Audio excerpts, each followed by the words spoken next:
নমস্কার বন্ধুরা, আমি ঝুমাস ক্রিয়েশনে আপনাদের সবাইকে স্বাগত। আজ আমি আপনাদের সঙ্গে পটলের একটা রেসিপি শেয়ার করব। পটলের এই রেসিপিটা একবার যদি আপনারা খান বারবার এটা খেতে ইচ্ছা করবে। আর এটা গরম ভাতের সঙ্গেও যেমন খেতে ভালো লাগে, তেমনি গরম রুটির সঙ্গেও কিন্তু খেতে ভালো লাগে। আর এই রেসিপিটা করতে খুব বেশি সময়ও লাগে না, খুব বেশি উপকরণও লাগে না। তাহলে চলুন কিভাবে করেছি আমি এই রেসিপিটা আপনাদেরকে দেখিয়ে দিই। এখানে আমি 8টা পটল নিয়েছি। পটলের খোসাটা পুরো না ছাড়িয়ে গাটা শুধু একটু চেঁচে নিয়েছি। এইভাবে পটলের গাটা আমি চেঁচে নিয়েছি আর ভালো করে ধুয়ে রেখে দিয়েছি। আর নিয়েছি 2টো টমেটো। এবার কড়াইতে পটল আর টমেটোগুলো দিয়ে পরিমাণ মতো জল দিলাম 1 চামচ নুন, আর কড়াইটা ঢেকে দিলাম মিনিট 10 জন্য গ্যাসের ফ্লেম হাই করে। 10 মিনিট পর ঢাকা খুলে দেখলাম পটলগুলো সিদ্ধ হয়ে গেছে। তাই একটা বলে আমি পটল আর টমেটোগুলো তুলে নিলাম। এবার পটল আর টমেটোটাকে ম্যাশার দিয়ে ম্যাশ করে নেব। খুব ভালো করে এগুলোকে ম্যাশ করে নিতে হবে। আমার এই রেসিপিটা যদি আপনাদের ভালো লাগে বন্ধুরা, আমার চ্যানেলটাকে সাবস্ক্রাইব করে দেবেন, লাইক কমেন্ট শেয়ার করবেন, আর পাশে থাকা বেল আইকনটা প্রেস করে দেবেন, যাতে আমার ভিডিও আপলোড হওয়ার সাথে সাথে আপনাদের কাছে নোটিফিকেশান পৌঁছে যায়। আর পুরনো বন্ধুদের আমার অনেক ভালোবাসা আমার পাশে থাকার জন্য। যারা আমার চ্যানেলে নতুন এই রেসিপিটা দেখছেন তাদের কাছে আমার অনুরোধ, আমার চ্যানেলটাকে সাবস্ক্রাইব করে আমার পাশে থেকে যাবেন প্লিজ। আমিও কথা দিচ্ছি আপনাদের পাশে থাকবো। দেখুন পটল আর টমেটোটা ম্যাশ করা হয়ে গেছে। এবার আমি কড়াইতে পরিমাণ মতো সর্ষের তেল দিলাম। তেলটা গরম হলে আমি এতে দিলাম 6টা শুকনো লঙ্কা আর 7-8টা রসুন। এবার শুকনো লঙ্কা আর রসুনটাকে আমি ভালো করে ভেজে নেব। প্রথমে লো টু মিডিয়াম হিটে এটা ভাজবো, তারপর ফ্লেমটাকে একটু বাড়িয়ে দিয়ে ভেজে তুলে নেব।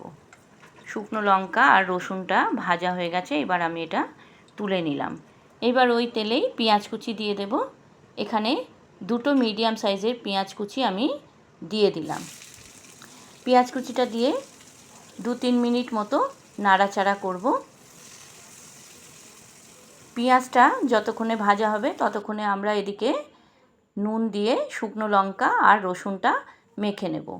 নুনটা দিলাম তার কারণ নুন দিলে শুকনো লঙ্কাটা খুব ভালো মতো গুঁড়ো করা যায় আর অনেকক্ষণ এটা রাখা যায়। দেখুন শুকনো লঙ্কা আর রসুনটা মাখা হয়ে গেছে।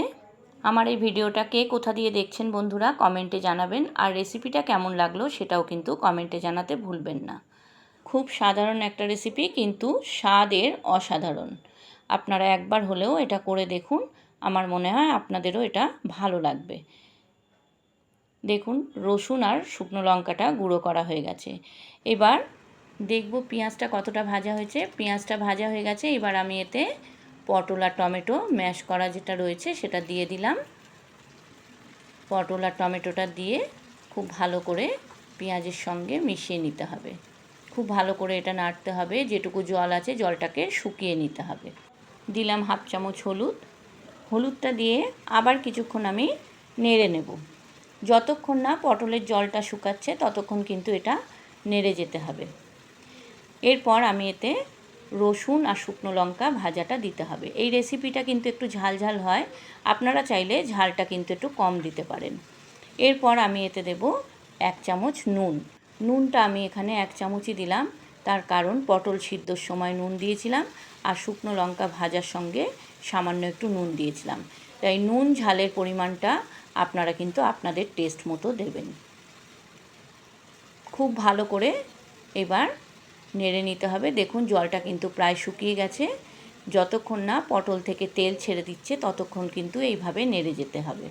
টেস্টের ব্যালেন্সের জন্য দিলাম 1 চামচ চিনি। চিনিটা আপনারা চাইলে নাও দিতে পারেন, তবে চিনিটা দিলে কিন্তু টেস্টটা একটু ভালো হয়। এবারে খুব ভালো করে আর একবার নেড়ে নেব। আমার এই পটলের রেসিপিটা প্রায় রেডি।